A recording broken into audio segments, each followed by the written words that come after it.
Hello students, welcome to only IAS. Only IAS में आप सभी का स्वागत है। देखो, आज है अपना लेक्चर 28 पॉलिटी का।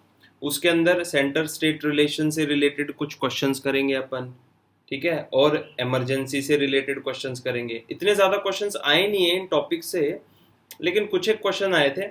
और थोड़ा सा इसमें पढ़ना क्या है उस पर थोड़ा जुगाड़ देख लेंगे। और साथ में आर्टिकल 31 ए बी सी को समझेंगे, है ना। कुछ एक आर्टिकल्स ऐसे हैं जो थोड़े से टिपिकल है, समझने में पल्ले नहीं पड़ते हैं, है ना। तो उनका थोड़ा सा बैकग्राउंड अगर जान लेंगे तो पल्ले पड़ने लग जाएंगे। अपने पल्ले पड़ जाएंगे तो फायदा हो जाएगा। कैसे? याद करना आसान हो जाएगा, क्वेश्चन सही हो जाएंगे, नॉलेज बढ़ जाएगी। बहुत बढ़िया। तो इसी सीरीज में आगे बढ़ते हैं। आपको काम दिया गया था एज ए यूपीएससी स्टूडेंट, आपको पढ़ना था। क्या पढ़ना था? एक तो फेडरल सिस्टम। फेडरल सिस्टम में सेंटर स्टेट रिलेशन और इंटर स्टेट रिलेशन और इमरजेंसी के प्रोविजंस पढ़ने थे। आर्टिकल 352 से लेके 360। साथ में जनवरी के करंट अफेयर्स सेकंड और थर्ड पार्ट, मतलब 3 पार्ट किए। तो उसका फर्स्ट पार्ट आपने कल कर लिया था, आज कर लेना था सेकंड पार्ट, है ना। बहुत बढ़िया। आगे बढ़ते हैं इसी दौड़ में पढ़ने के लिए। तो देखो, कल परसों एक प्रेस नोट आया था यूपीएससी का, और साला प्रेस नोट भी ऐसा बनाया जैसे वो पेपर बनाती है। कुछ भी क्लियर नहीं हुआ कि एग्जाम कब लेंगे कब नहीं लेंगे। बस बता दिया कि हम बताएंगे आपको। तो वो तो हमें ही पता था कि आप ही बताओगे, है ना। पड़ोस वाले अंकल थोड़ी ना आके बताएंगे। लेकिन भाई, यूपीएससी की आदत ऐसी है, यूपीएससी की बहुत गंदी आदत है।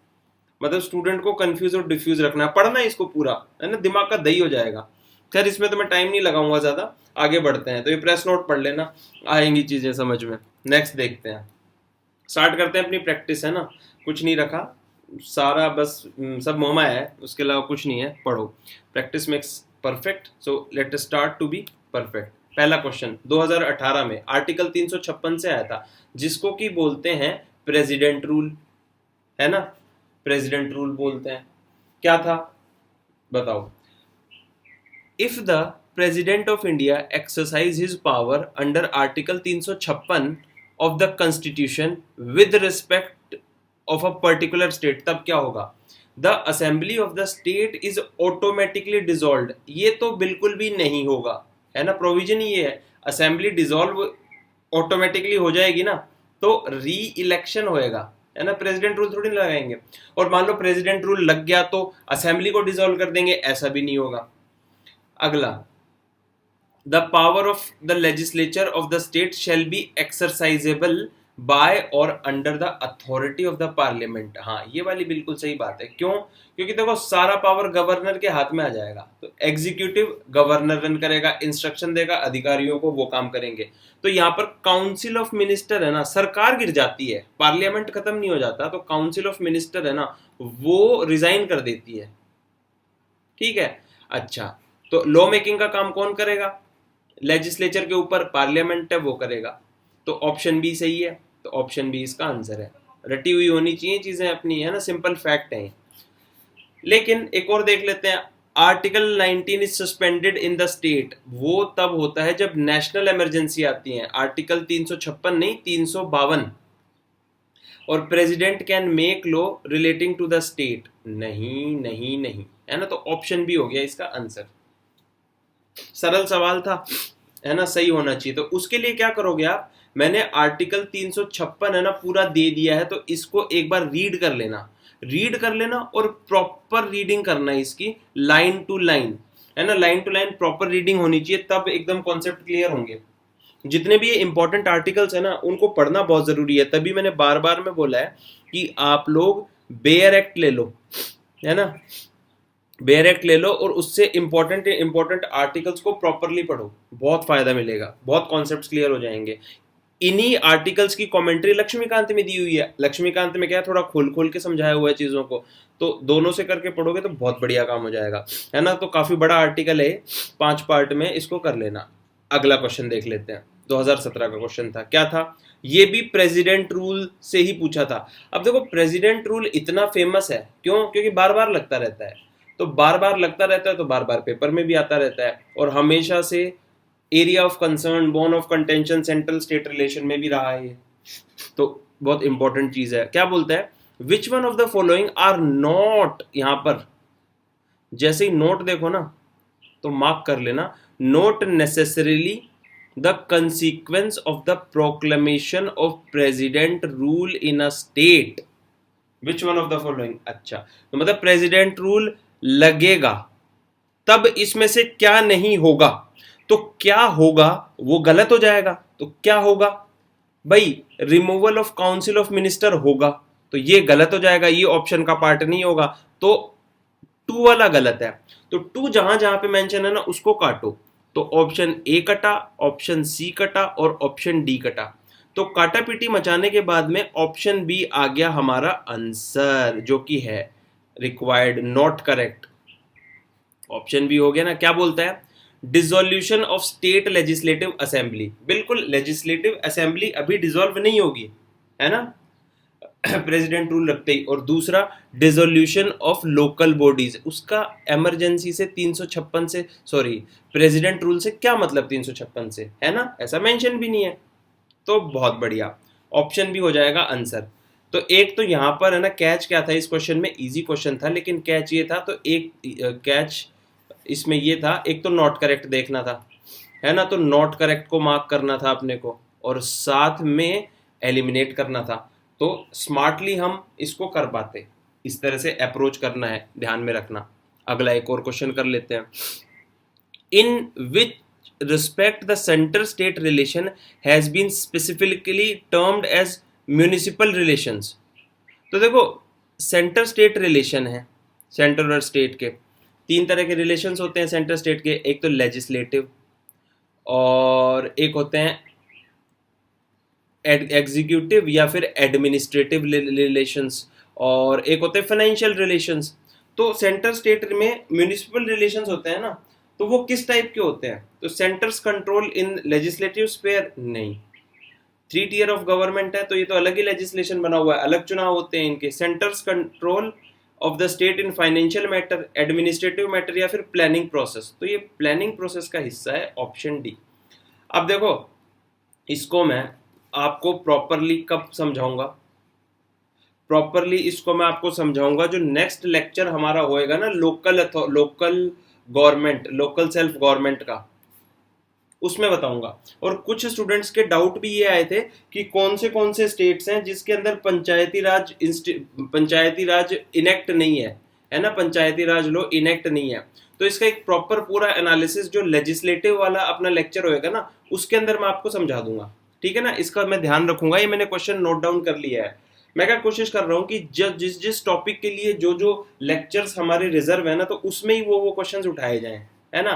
उसके अलावा अगर इंडिविजुअली अगर लेने लग गए ना तो खिचड़ी बन जाएगी, तो आप रेगुलर टच में रहिएगा, सारी क्लासेस देखते रहिएगा, एक एक करके सारे डाउट्स कवर कर लेंगे अपन, बहुत बढ़िया। उसमें ये भी देख लेंगे अपन 5th और 6th शेड्यूल का क्या डिफरेंस है, स्पेशल प्रोविजंस क्या दिए हुए हैं, ये काउंसिल्स अलग अलग स्टेट में बनी हुई हैं उनका क्या हिसाब किताब है, सारा देख लेंगे। हिल काउंसिल वगैरह बन जाती है ना, तो लोकल गवर्नमेंट तो है लेकिन पंचायती राज एग्जैक्टली कहाँ पे इनेक्टेड है और उसका फिर जो जहां पर पंचायती राज इनेक्टेड नहीं है तो उसका रिप्लेसमेंट क्या है और क्यों इसका रीजन बना, सब समझा दूंगा, टेंशन वाली बात नहीं है। आगे चलते हैं, 2007 का क्वेश्चन था, क्या बोलता है, consider the following statement in respect to the financial emergency under the article of the constitution of India.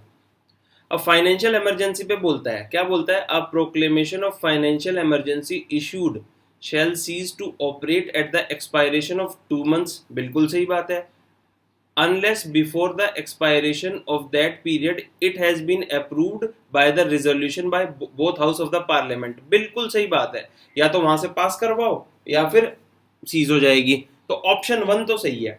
तो ऑप्शन 1 जहां जहां पर नहीं है उस ऑप्शन को काट दो, तो ऑप्शन बी कटा और ऑप्शन सी नहीं ऑप्शन डी कटा, ठीक है ना, बहुत बढ़िया। अब या तो ओनली 1 होगा या फिर बोथ 1 and 2 होगा। अगला क्या बोलता है, अगला बोलता है if any proclamation of financial emergency is in operation, it is competent for the president of India to issue directions for reduction of salaries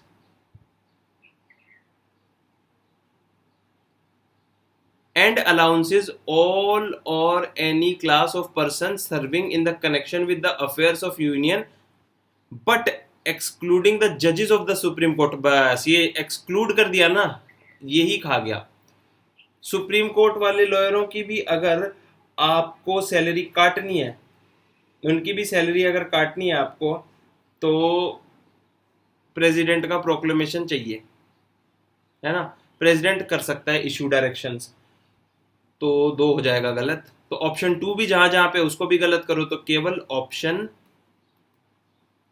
ए हो जाएगा हमारा आंसर।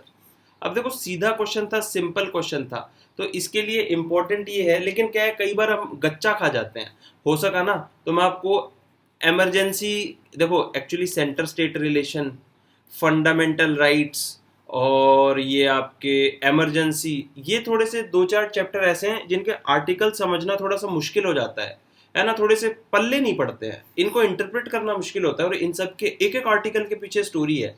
जैसे आपको मैं आज 31 ABC वाला बताऊंगा ना, तो उसकी भी एक स्टोरी है, तो इसमें थोड़ा सा एनालिसिस चाहिए इनको समझने के लिए, तो थोड़ी सी पिक्चर क्लियर होती है, एक स्टोरी टेलिंग टाइप की चीज़ है।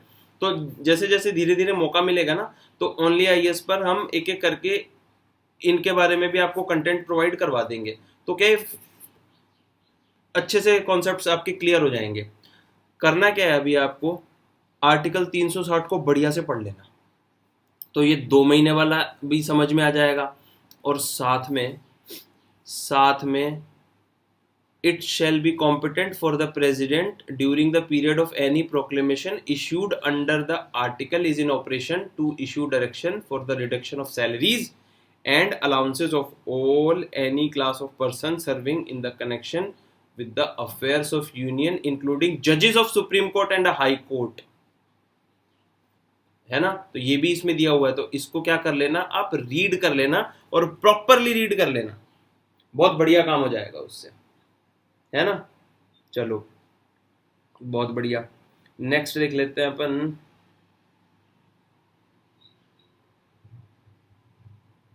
नेक्स्ट क्या है, हाँ अरे टेक्स्ट मैसेज आ जाते हैं, एक तो टेक्स्ट मैसेज ने बहुत परेशान किया हुआ है, फोन बंद करके रिकॉर्डिंग करूंगा नेक्स्ट टाइम। हाँ, during which 5-year plan was the emergency claimed, new election took place and Janata party was elected. तो देखो ये फैक्ट्स को क्लब करके क्वेश्चन पूछा गया है, 2-4 फैक्ट्स हमें पता होनी चाहिए। तो 5-year प्लान इंडिया में कब कब चले थे, तो उसको देख लो। 51 से 56 पहला था, 56 से 61 दूसरा था, और तीसरा जो 5-year प्लान था 61 से 66, चौथा 69 से 74, और 5th 5-year plan was from 74 to 79। तो इमरजेंसी जो थी इंडिया में 71-75 में लगी थी, 3 बार लगी थी नेशनल इमरजेंसी, और 65 में के युद्ध में भी लगी थी, चलो लगी थी ठीक है। अब देखो, तो या तो 4th 5-year प्लान होगा या फिर 5th 5-year प्लान होगा, लेकिन क्या बोल रहा है ये, द इमरजेंसी। तो द इमरजेंसी फेमस है बहुत ज्यादा, किसको लेके, इंदिरा गांधी को लेके। तो इंदिरा गांधी की सरकार थी 75 में, उस टाइम पे उन्होंने लगाई थी 21 महीने की इमरजेंसी। मूवी देखी होगी आपने, इंदु सरकार, है ना, इंदु सरकार, देखना बहुत अच्छी फिल्म है, बढ़िया। अब क्या बोला, 21 महीने की इमरजेंसी खत्म हुई, तो 75 में लगाई, 2-1 साल में खत्म हुई, तो 1977 के अराउंड जाएगा। और उस टाइम पे जनता पार्टी की गवर्नमेंट हुई थी, मोरारजी देसाई बने थे, क्या बोलते हैं, प्राइम मिनिस्टर बन गए थे, इनकी सरकार गिरा भी दी थी नो कॉन्फिडेंस मोशन लाके, खिचड़ी सरकार थी ये। तो 77, अच्छा 77 में कौन सा 5-year प्लान चल रहा था, 77 में चल रहा था 5th 5-year प्लान, क्योंकि 74 से लेके 79 तक था। तो बस इसका आंसर आ जाएगा 5th, ऑप्शन सी आंसर। इस तरह के भी क्वेश्चन यूपीएससी पूछ लेती है, ज्यादा कुछ तोड़ क्वेश्चन नहीं था ये, लेकिन थोड़ा सा दिमाग घुमाना था। अच्छा एक चीज याद रखना, ये 1-year प्लान बीच बीच में लेके आए थे ना, रोलिंग प्लान वगैरह, वो भी देख लेना, इकोनॉमिक्स पढ़ोगे तो वहां पे देखने को मिल जाएगा। जैसे 79 से 80 था, 1 साल का मामला था। अच्छा, 91 90 के बाद में 92 में 5 ईयर प्लान आया, तो ये भी बीच बीच में आए थे। 66 से लेके 69 तक 5 ईयर प्लान वाला था नहीं, तो इसमें 1 1 साल का प्लान लेके आए थे। तो इन सब चीज़ों को भी थोड़ा सा देख लेना। Planning in India, planning process in India mains में भी पढ़ते हैं अपन, तो इसके थोड़े से फैक्ट्स हैं, वो देख लेना आप। याद रह जाए तो बढ़िया है, याद रहने से कुछ कुछ सही क्वेश्चंस हमारे हो जाते हैं। चलो बहुत बढ़िया। अगला सीडीएस का एक क्वेश्चन देख लेते हैं, 2017 में आया था। Fundamental rights guaranteed in the constitution of India can be suspended only by. Bharat के जो फंडामेंटल राइट्स है उनको सस्पेंड कब किया जा सकता है? तो देखो, an act passed by parliament. लेकिन अच्छा, अगला क्या बोलता है, पहला ऑप्शन क्या बोलता है? A proclamation of national emergency. तो नेशनल इमरजेंसी 300 आर्टिकल 358 और 359 में लिखा ही हुआ है कि वहां पर कुछ कुछ अपने फंडामेंटल राइट्स को सस्पेंड कर दिया जाएगा। बहुत बढ़िया। तो ये तो अभी लिखा ही हुआ है, और अमेंडमेंट टू द कॉन्स्टिट्यूशन, ये भी सही बात है। लेकिन अभी करंटली क्या स्टेटस है? तो वो तो क्या है, नेशनल इमरजेंसी ही बोलेंगे। वरना अगर संविधान का बेसिक स्ट्रक्चर मूल ढांचा है ना, मूल संरचना, उसका नुकसान नहीं हो, तो भी अपन फंडामेंटल राइट्स को हटा सकते हैं, जो कि केशवानंद भारती वाले केस में सुप्रीम कोर्ट ने दिया था, 16 पॉइंट दिए थे। लेकिन अभी तो क्या बोलते हैं, नेशनल इमरजेंसी आएगी ना, तभी हमारे फंडामेंटल राइट्स क्या किए जा सकते हैं, का हनन किया जा, उनको सस्पेंड किया जा सकता है। लेकिन एक बात समझना, ये जितने इस टाइप के क्वेश्चन जो होते हैं ना, सब्जेक्ट टू इंटरप्रिटेशन है ना, किस तरह से हम इंटरप्रिटेशन करते हैं। और यहाँ पर तो सुप्रीम कोर्ट भी गच्चा खा जाएगी। तो ऐसे में क्या करना चाहिए अपने को, बहुत ज्यादा नहीं दिमाग लगाना है, वरना फंस जाओगे। वरना आप बोलोगे कि सर ना पार्लियामेंट तो कर ही सकता है, कर सकता है, बिल्कुल कर सकता है, लेकिन अभी तो सिचुएशन ऐसी नहीं है ना। ऑप्शन तो डी सी भी सही है, अमेंडमेंट ले आओ और फंडामेंटल राइट्स को सस्पेंड कर दो। पर देखो, दोनों में ज्यादा अप्रोप्रिएट कौन सा लग रहा है? तो नेशनल इमरजेंसी वाला, और ये लिखा हुआ भी है ना। तो बहुत फंसना नहीं होता है ऐसे क्वेश्चंस को, फिर है ना बहुत ज्यादा भावनाओं में नहीं बहते हुए सिंपल सिंपल करना चाहिए।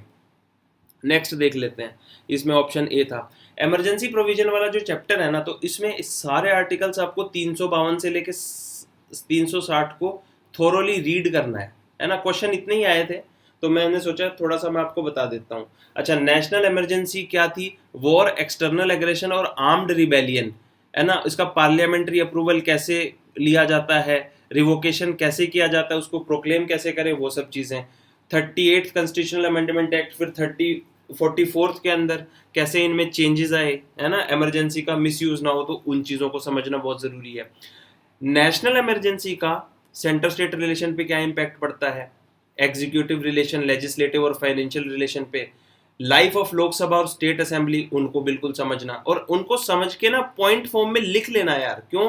क्योंकि one of the most confusing chapter है इमरजेंसी वाला, है ना। इसको देखेंगे कभी मौका मिलेगा तो आपको समझाएंगे भी, लेकिन अभी के लिए आपको उस तरह से पढ़ना है, पॉइंटेड फॉर्म में लिखो और बड़े ध्यान से पढ़ो। फंडामेंटल राइट्स कौन से सस्पेंड होते हैं, है ना। फंडामेंटल राइट्स कौन से सस्पेंड होते हैं? 358 और 359 के तहत। अच्छा, ये याद रखना यार, वो नेशनल इमरजेंसी 65 की लड़ाई में नहीं लगी थी, 62 की लड़ाई में लगी थी, जब चाइना से वॉर हुआ था। अभी अभी मैंने 65 बोल दिया था, तो कमेंट में चालू मत कर देना सर 65 बोल दिया आपने, 65 है ना। तो 62, 71 और 75। बहुत बढ़िया। नेक्स्ट देख लेते हैं, काम के कुछ एक पॉइंट्स हैं, जैसे वर्ल्ड कैबिनेट जो है ना, वो आर्टिकल 75 में मेंशन्ड नहीं है, लेकिन आर्टिकल 352 में मेंशन्ड है। ये क्वेश्चन पूछ सकता है। इसका डिसअप्रूवल जो है इमरजेंसी का लोकसभा ही देगा। एक्सटर्नल इमरजेंसी के टाइम पे आर्टिकल 19 हमारा सस्पेंड हो जाएगा, है ना, फ्रीडम वाला।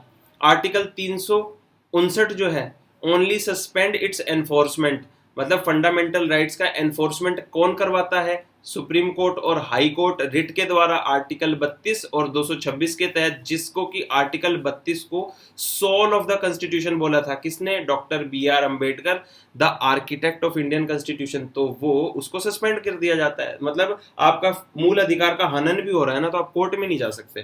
तो ये कुछ एक इंपॉर्टेंट पॉइंट्स थे, इनको देख लो। नेक्स्ट, प्रेसिडेंट रूल, जिसको स्टेट इमरजेंसी भी बोलते हैं, कॉन्स्टिट्यूशनल इमरजेंसी भी बोलते हैं, और सबसे पॉपुलर इमरजेंसी भी है ना, सबसे पॉपुलर इमरजेंसी प्रोविजन है और लगता रहता है। 100 से ज्यादा बार हो चुका है देश में प्रेसिडेंट रूल, किसी भी स्टेट में लगा देते हैं। तो आर्टिकल 355 से 356 से लेके 365 में कैसे कैसे गए, तो आर्टिकल 365 को भी तैयार कर लेना। अगर सेंटर के इंस्ट्रक्शंस को स्टेट फॉलो नहीं करेगा तो वहां पर ये प्रेसिडेंट रूल लगा सकता है। अब जैसे कोरोना वायरस से रिलेटेड इशू चल रहा है, सेंटर की इंस्ट्रक्शन को स्टेट नहीं माने ना, तो वहां पर प्रेसिडेंट रूल लगा सकता है और सारा अब उसका एडमिनिस्ट्रेशन अपने हाथ में ले लेगा। कौन? सेंटर, है ना। तो इसका पार्लियामेंट्री अप्रूवल क्या हो सकता है, डिफरेंट अमेंडमेंट्स जो है थे उनको पढ़ना है ना। प्रेसिडेंट रूल के कंसिक्वेंसेस क्या होंगे, सेंटर स्टेट रिलेशन खराब होंगे अच्छे होंगे, उनको समझना बहुत जरूरी है। और ये जुडिशियल रिव्यू हो सकता है क्या प्रेसिडेंट रूल का? Bommai, SR Bommai versus union of India वाला जो केस था 94 वाला, उसमें बिल्कुल क्लियर कर दिया था कि प्रेसिडेंट रूल का जुडिशियल रिव्यू हो सकता है। बहुत बढ़िया। एक इंपॉर्टेंट पॉइंट ये है कि गवर्नर रिकमेंड करता है ना कि यहाँ पे प्रेसिडेंट रूल लग सकता है, लेकिन प्रेसिडेंट भी अपने हिसाब से 356 लगा सकता है, गवर्नमेंट जरूरी नहीं है। मैक्सिमम 3 साल तक लगाया जा सकता है प्रेसिडेंट रूल। तो ठीक है, ये चीजें हो गई। अब ज्यादा कुछ बचा नहीं है। फाइनेंशियल इमरजेंसी भी ऐसे ही आपको पढ़नी है। आर्टिकल 360, 38 कॉन्स्टिट्यूशनल अमेंडमेंट एक्ट और 44th कॉन्स्टिट्यूशनल अमेंडमेंट एक्ट, इसको तैयार कर लेना। पार्लियामेंट्री अप्रूवल और ड्यूरेशन कितना क्या रहेगा, तो 360 का मैंने आपको क्वेश्चन आया था, तो उसमें आर्टिकल 360 का पूरा कच्चा चिट्ठा दे दिया, उसको पढ़ लेना, है ना। 44th कॉन्स्टिट्यूशनल अमेंडमेंट के तहत president is not beyond judicial review, मतलब प्रेसिडेंट जो फाइनेंशियल इमरजेंसी लगाता है विच इज नॉट बियॉन्ड, क्या बोलते हैं, जुडिशियल रिव्यू के बाहर, बियॉन्ड नहीं है, हो सकता है मतलब। अच्छा, आज तक अपने यहाँ पे फाइनेंशियल इमरजेंसी लगी नहीं है, सिंपल मेजोरिटी से आइदर हाउस से पास करवा सकते हैं। बहुत बढ़िया। अब देखो, सेंटर स्टेट रिलेशन के ज्यादा क्वेश्चन तो नहीं आए, तो इसमें भी आपको क्या क्या तैयार करना है।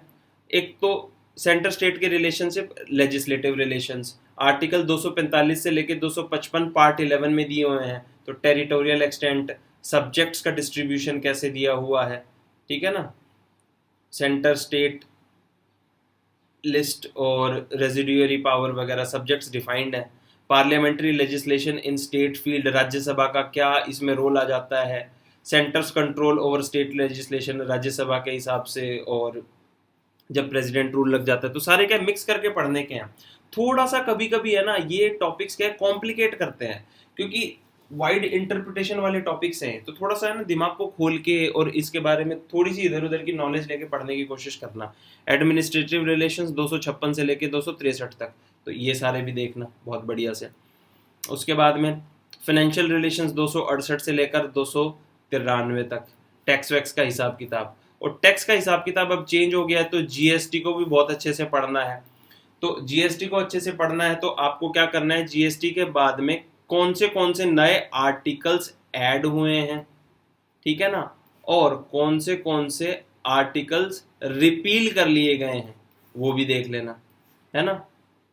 उसके अलावा क्या इसमें इंपॉर्टेंट होता है जीएसटी वाले के अंदर, वो स्पेशल मेजॉरिटी से इसको पास किया गया था। और स्पेशल भी कौन सी वाली, जिसमें कि state, half of the states अपनी अपनी लेजिस्लेटिव असेंबली से इसको रेक्टिफाई करें। वो आर्टिकल 368 के तहत कॉन्स्टिट्यूशनल अमेंडमेंट होता है ना, वो वाले पोर्शन में जो सबसे इंपॉर्टेंट वाली जो होती है, जिसमें आधे से ज्यादा स्टेट के लेजिस्लेचर्स को भी पास करना पड़ता है, तो वो वाला अमेंडमेंट किया गया था इसमें। तो जीएसटी को भी कॉन्स्टिट्यूशनल पॉइंट ऑफ व्यू से तैयार करना है। शायद आपको पढ़ा भी दिया गया होगा जीएसटी वाला, आपको आता भी होगा। उसके अलावा सेंटर स्टेट रिलेशंस में क्या ट्रेंड आए हैं, इंपॉर्टेंट जो कमीशन है ना, जिसमें Sarkaria commission, Punchhi commission, second ARC report, inter state water dispute और इंटरस्टेट काउंसिल, जोनल काउंसिल, इनको भी पढ़ लेना है। तो वाटर डिस्प्यूट का तो आर्टिकल्स दिए ही हुए हैं, और स्टेट काउंसिल्स भी ना आर्टिकल कॉन्स्टिट्यूशनल प्रोविजन के तहत बनाए, तो इनको भी बढ़िया से तैयार कर लेना है।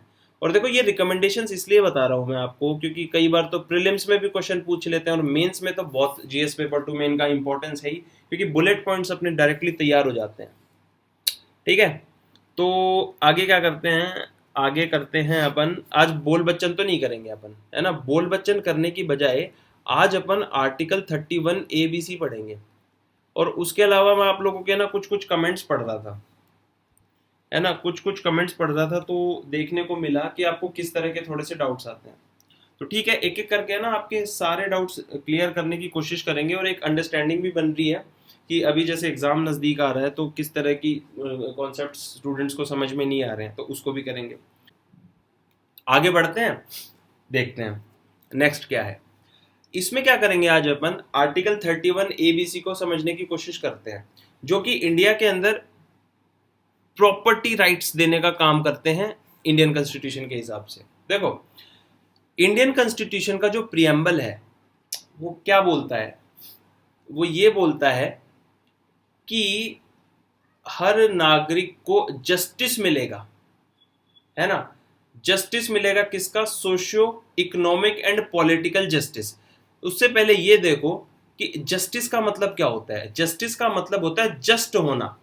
जस्ट होने का मतलब होता है उचित, न्यायोचित, संगत, मतलब हर इंसान को न्यायोचित अधिकार मिले, संगत अधिकार मिले, उचित उसके साथ व्यवहार हो, तो वो जस्टिस हुआ, है ना। किसी का एक्सप्लॉयटेशन नहीं हुआ, होना भी नहीं चाहिए, तो उसको ही तो जस्टिस बोलते हैं। तो जस्टिस भी कैसा, एक्सप्लॉयटेशन भी कैसा नहीं होना चाहिए, सोसाइटी में एक्सप्लॉयटेशन नहीं होना चाहिए, समाज में बराबरी मिले उसको, उसको कंपेनियनशिप, उसको बराबर का शहरी माना जाए, बराबर का नागरिक माना जाए, उसको इकोनॉमिक डिस्पैरिटी में ना रखा जाए, है ना, बराबर वो साथ में चले, उसको सरकार के फैसलों में, मतलब कंट्री के पॉलिटिकल प्रोसेस में हिस्सा मिले, तो जस्टिस मिलेगा। तो देखो, इकोनॉमिक जस्टिस को फुलफिल करने के लिए प्रॉपर्टी राइट्स दिए गए, और इसको ट्रूली रियलाइज करने के लिए आर्टिकल 31, 32 और 31A, B, C को इसमें जोड़ा गया। बहुत बढ़िया। थोड़ा सा टिपिकल है, हमें समझ में नहीं आता। आर्टिकल 31 जो है उसको हटा लिया था कॉन्स्टिट्यूशनल अमेंडमेंट एक्ट 44 के तहत, तो क्या इशू था, थोड़ा सा इसको समझने की कोशिश करते हैं। उसको समझने की कोशिश करने से पहले अपन इसको समझने के लिए थोड़ी सी भूमिका बनाते हैं। भूमिका का मतलब क्या होता है, बैकग्राउंड, है ना, बातों का बैकग्राउंड बनाते हैं कि ये बात कहाँ से चली। देखो, टू प्रोवाइड इकोनॉमिक जस्टिस, देश के अंदर इकोनॉमिक जस्टिस प्रोवाइड करने के लिए, और इतनी लार्ज पॉपुलेशन को इकोनॉमिक जस्टिस प्रोवाइड करने के लिए क्या चाहिए, इकोनॉमिक ग्रोथ चाहिए। और इकोनॉमिक ग्रोथ क्या होती है कि जो प्राइमरी, सेकेंडरी और टर्शरी सेक्टर है ना हमारे, वो ग्रो करें, उससे पैसा आएगा, पैसा आएगा तो वो पैसा सबकी जेब में जाएगा। बहुत बढ़िया। वो पैसा कमाने के लिए, लोगों की जिंदगी सुधारने के लिए जमीन का बड़ा महत्व है। क्या, जैसे प्राइमरी सेक्टर को हाई फाई बनाना है तो एग्रीकल्चर का डेवलपमेंट होना चाहिए। सेकेंडरी सेक्टर है तो उसमें मैन्युफैक्चरिंग इंडस्ट्री लगानी है, तो इंडस्ट्री भी ऐसा तो है नहीं कि मैं अपने हथेली पे है ना एक फैक्ट्री लगा ली और प्रोडक्शन चालू कर दिया, कार बना रहा हूँ, पॉसिबल तो है नहीं, तो उसके लिए भी लैंड चाहिए। तो लैंड की रिक्वायरमेंट हमेशा से रही है सरकार को, है ना। जमीन की लड़ाई है साहब, तो जमीन चाहिए। तो भाई समझ में आ गया कि जमीन चाहिए, तो अब गाड़ी कैसे चले, तो सरकार ने बोला, क्या बोला कि Indian government justified that land should never be an obstacle or a hindrance in the path of development of the country. बिल्कुल सही है, लाख रुपए की बात है, पत्ते की बात है। क्या, कि कंट्री का डेवलपमेंट करना है अपने को, और जमीन बीच में रोड़ा आनी नहीं चाहिए, सरकार को जमीन चाहिए तो चाहिए।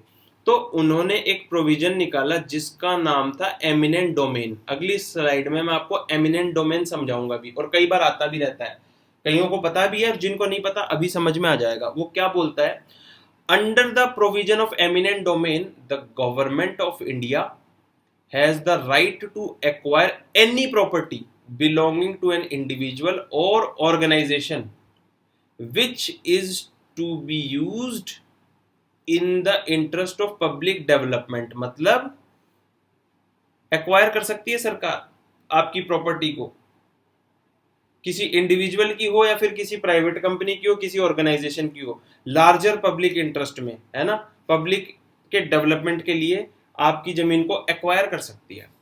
अब ये एमिनेंट डोमेन क्या होता है भाई साहब? जैसे ये नॉर्मल जनता की झोपड़ियां है ना, एक कुछ एक झोपड़ियां हटा के बिल्डिंग खड़ी कर दी। सो सुप्रीम कोर्ट ने क्या बोला? Held that the eminent domain is the inherent right in every sovereign state to take and appropriate the private property belonging to an individual for public purpose। तो eminent domain वाले doctrine को सही करने के लिए इन्होंने आर्टिकल 31 को repeal करके fundamental rights, right to property हटा के उसको आर्टिकल 301 था शायद, उसमें जोड़ दिया। अभी आर्टिकल मैं भूल जाता हूँ, बहुत दिनों से रिवाइज नहीं करता ना, तो भूल जाता हूँ मैं। कोई बात नहीं, याद कर लेंगे, फिर से देख लेंगे। कई दिनों से पॉलिटी पढ़ाई नहीं तो भूल जाते हैं, याद करने से याद भी हो जाते हैं। एक्चुअली है ना, बादाम खाना छोड़ दिया लॉकडाउन में, बादाम खत्म हो गए, तो बादाम खत्म हो गए तो याद भी रहना बंद हो गया। चलो अच्छी बात। तो फंडामेंटल राइट से राइट टू प्रॉपर्टी को लीगल राइट बना दिया, बहुत बढ़िया। क्यों? फंडामेंटल राइट्स में ना बड़े रोड़े थे। फंडामेंटल राइट्स के अंदर फंडामेंटल राइट्स को फुलफिल करना सरकार की जिम्मेदारी है, जो कि जिसका गार्जियन है सुप्रीम कोर्ट आर्टिकल 32 के तहत। तो मुश्किल हो जाता है। तो ऐसे तो प्रॉपर्टी में कोई लेने ही नहीं देगा, ह्यू क्राइम मचता रहेगा। बहुत अच्छी बात, यहां तक बात चली। आगे चलते हैं। अब देखो, बिल्कुल ध्यान से समझना, मेरे साथ रहना, भटकाओ बिल्कुल मत करना, पानी वानी पी के बैठ जाओ। पब्लिक इंटरेस्ट क्या होता है? जैसे हाउसिंग प्रोजेक्ट के लिए लैंड मिल गया, स्लम्स को हटाना है और उसकी जगह बिल्डिंग बना दी उनके लिए, पब्लिक इंटरेस्ट हो गया। लैंड फॉर फॉरेन कंसल्टेट्स, क्योंकि भाई वो अपना बिजनेस और इंडस्ट्री यहाँ पे लगाएंगे तो अपने को ही फायदा मिलेगा, ये पब्लिक इंटरेस्ट में लैंड आ गया। गवर्नमेंट एम्प्लॉइज को सेटल करना है, उनके लिए कॉलोनी वगैरह बनानी है, तो पब्लिक इंटरेस्ट हो गया। Agrarian reform, land to the tiller वाला कॉन्सेप्ट, सबको लैंड मिले, ये पब्लिक इंटरेस्ट हो गया। टेक्निकल एजुकेशन देनी है, एक और नया आईआईटी बनाना है, तो वो अपना पब्लिक इंटरेस्ट हो गया। इंडस्ट्रियल लेबर, ये सब अपना पब्लिक इंटरेस्ट है। बहुत बढ़िया। और इस कॉन्सेप्ट के हिसाब से भी चलो ठीक है। अब क्या करेंगे? भूमिका अपनी बन गई। ये कॉन्सेप्ट मतलब एमिनेंट डोमेन वाली थ्योरी को फुलफिल करना है और लार्जर इंटरेस्ट में कंट्री का डेवलपमेंट करना है कि हम इकोनॉमिक जस्टिस प्रोवाइड कर पाए। तो ये चीज समझ ली तो अपनी भूमिका हो गई तैयार। देखो टिप टाप हो गई भूमिका, और भाई की हालत देखो क्या हो गई। बहुत बढ़िया। यहां पे भूमिका बन गई ना, तो अब पिक्चर में क्या आता है? Right to freedom article 19(1)(f था, जो कि बोलता था every person has the right to hold and dispose of their personal property as they see fit as long as it's within the concurrent law. इसको repeal कर दिया। क्यों? क्योंकि देखो, हर एक इंडिविजुअल को इतने ज्यादा अधिकार दे दोगे ना तो कलेक्टिव गुड नहीं हो पाएगा, है ना, हर आदमी तो खड़ा हो जाएगा। तो बोले नहीं, इन अधिकारों को थोड़ा सा डाइल्यूट करो। तो 44th कॉन्स्टिट्यूशनल अमेंडमेंट के तहत इसको कर दिया 19(1)(f) को रिपील, और साथ में आर्टिकल 31 जो बोलता था no person can be deprived of his or her property without the consent of a public authority, इसको भी फंडामेंटल राइट से हटा दिया। चलो ठीक है, बढ़िया। अब क्या? एमिनेंट डोमेन को प्रूव करना है ना, और इसको हम हटाते जा रहे हैं। अब क्या बोलता है? अब राड़ा हो गया। पर कैसे राड़ा हो गया समझते हैं। ये जो 44th कॉन्स्टिट्यूशनल अमेंडमेंट आया था वो चैलेंज हो गया। ठीक, वो चैलेंज हो गया। कैसे चैलेंज हो गया? इससे पहले एक आरसी कूपर केस आया था जो नेशनलाइजेशन केस था, ठीक है। उसमें कुछ ऐसे प्रोविजंस थे कि जिससे कि हम ये प्रीवियस वाले काम नहीं कर सकते। जैसे अब थोड़ा सा समझते हैं बैकग्राउंड को कैसे। Let's do some serious business. ये सीरियस ब्लैक आ गई पिक्चर में।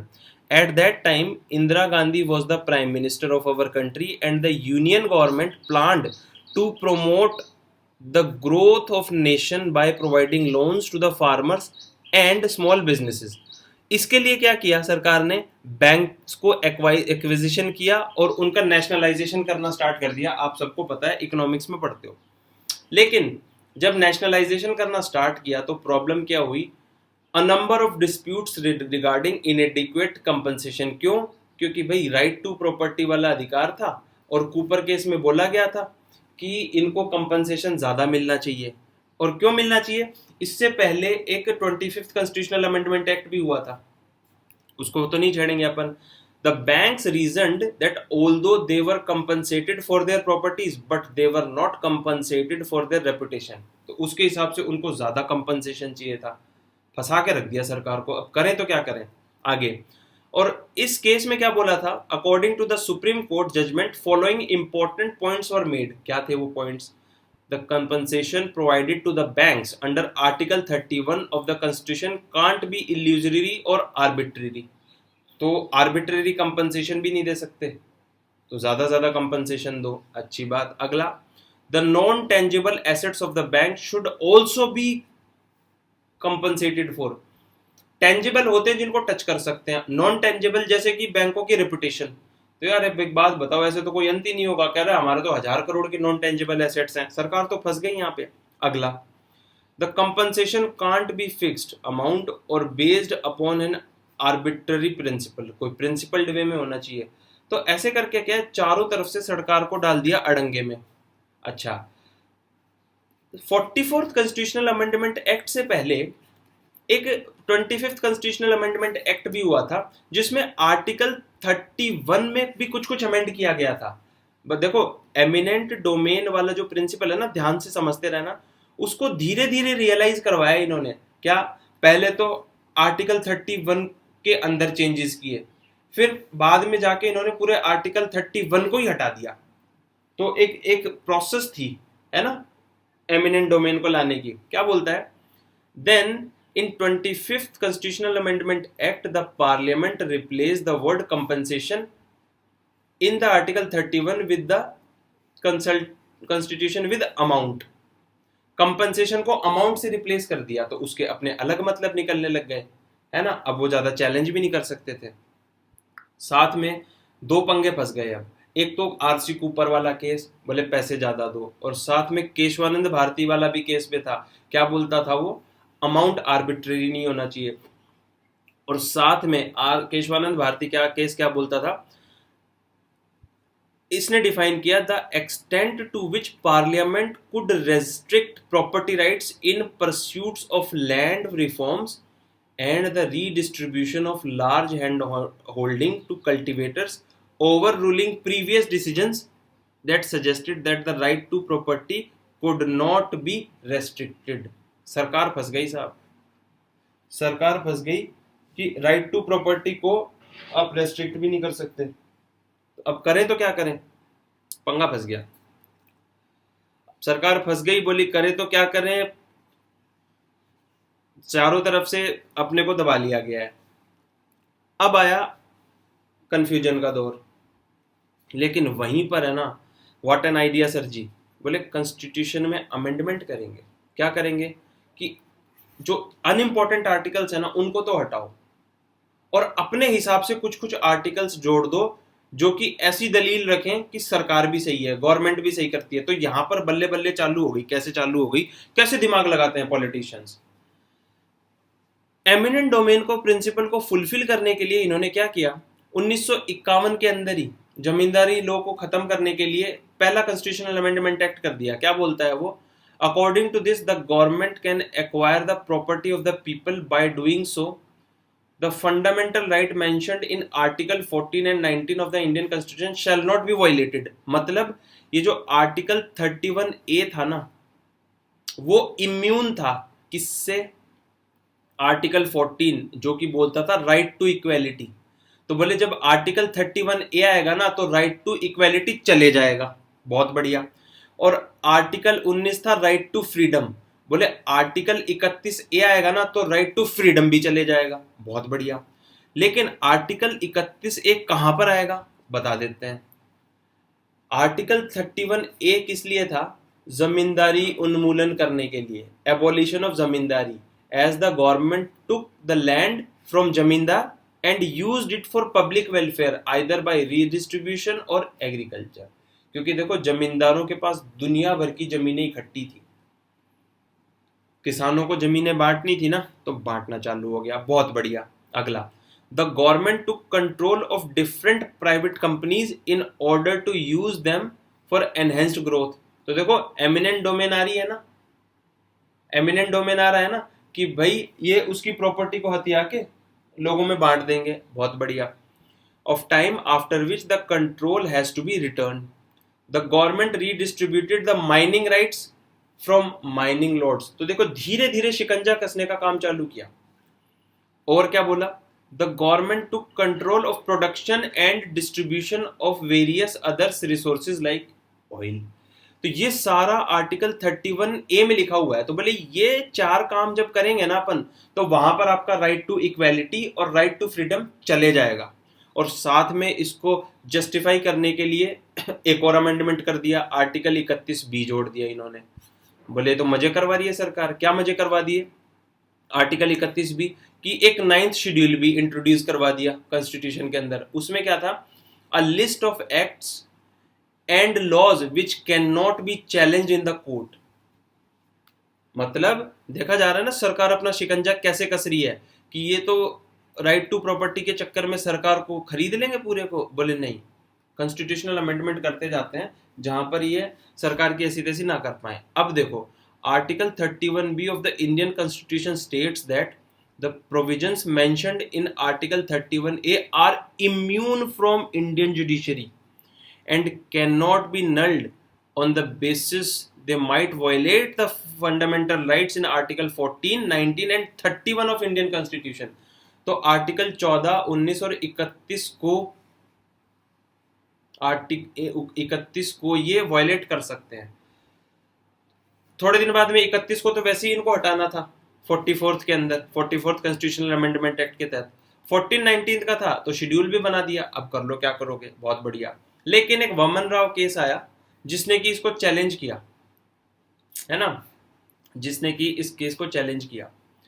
लेकिन उस चैलेंज के बाद में सुप्रीम कोर्ट ने क्या बोला, 24 अप्रैल 1973 को supreme court ruled that the act and law mentioned in 9th schedule till date, मतलब 1973 24 अप्रैल तक शैल नॉट बी चेंज और चैलेंज। बोले 1973 तक जो हो गया सो हो गया, जो आपने रोटी बेटी का व्यवहार बना लिया सो बना लिया, अब कुछ नहीं हो सकता, अब आप नहीं बनाओगे, अब जो होगा उसको हम जुडिशियल रिव्यू के अंदर में लेके आएंगे।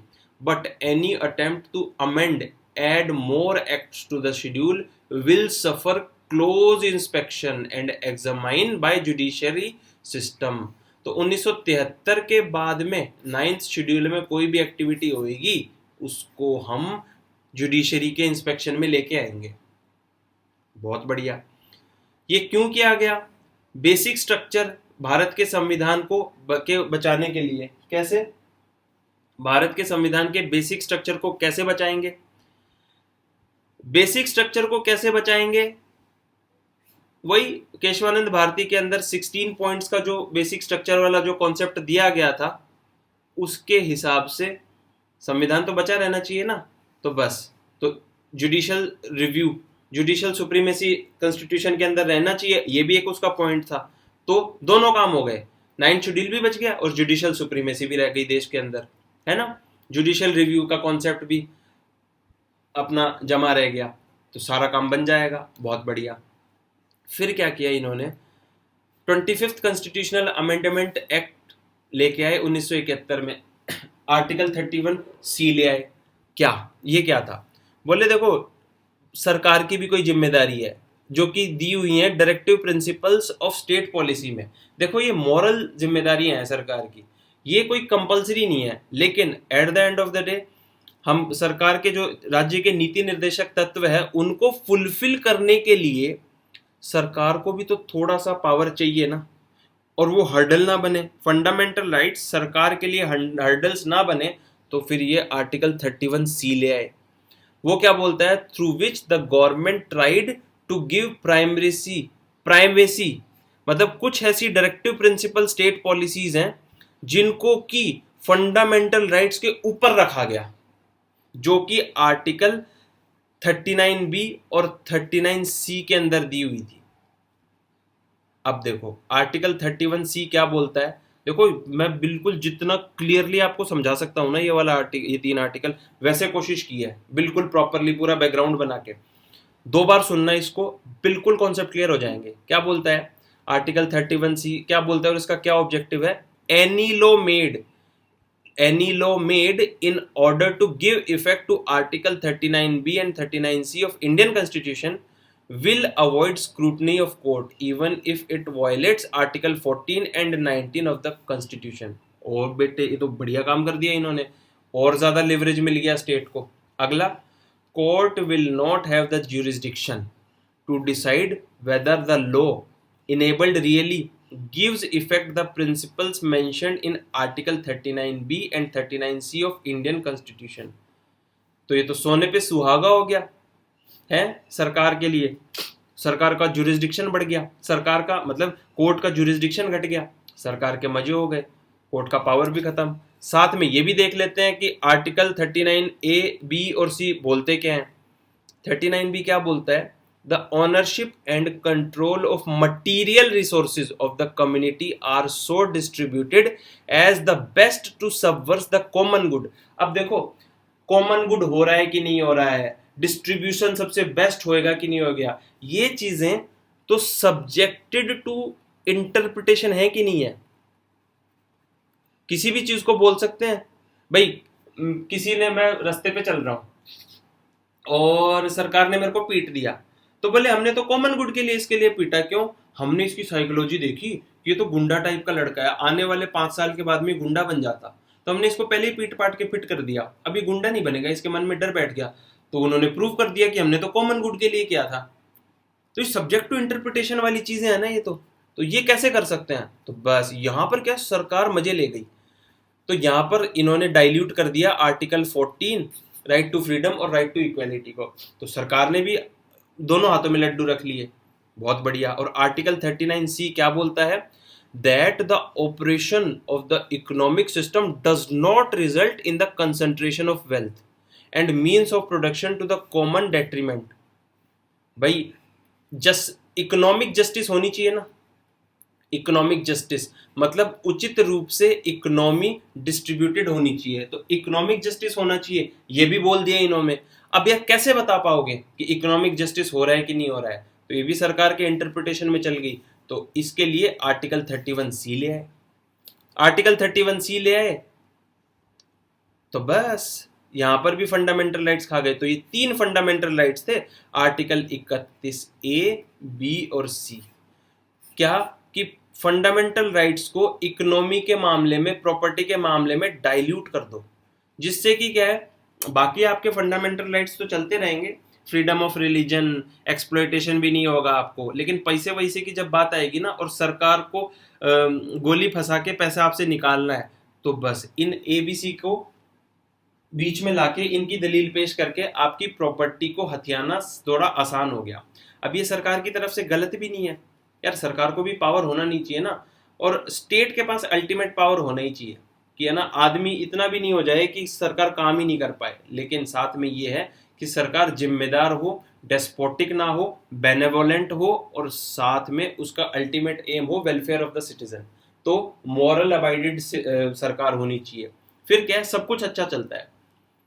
और भाई सीधी सी बात है, विपक्ष वाले फिर बोलते भी रहते हैं तो आर्टिकल 31A, B, C गलत है, वो है, ये है, तो गलत सही तो दुनिया में चलता ही रहता है। तो ये आपको समझा दिया है। तो इसी पे बेसिस पर 2018 में क्वेश्चन भी पूछा था, क्या बोलता है, कॉन्सेप्ट पकड़ना बस यार, ये मैं आपको एमिनेंट डोमेन का कॉन्सेप्ट बताना चाह रहा था और इसका प्रोग्रेशन कैसे हुआ।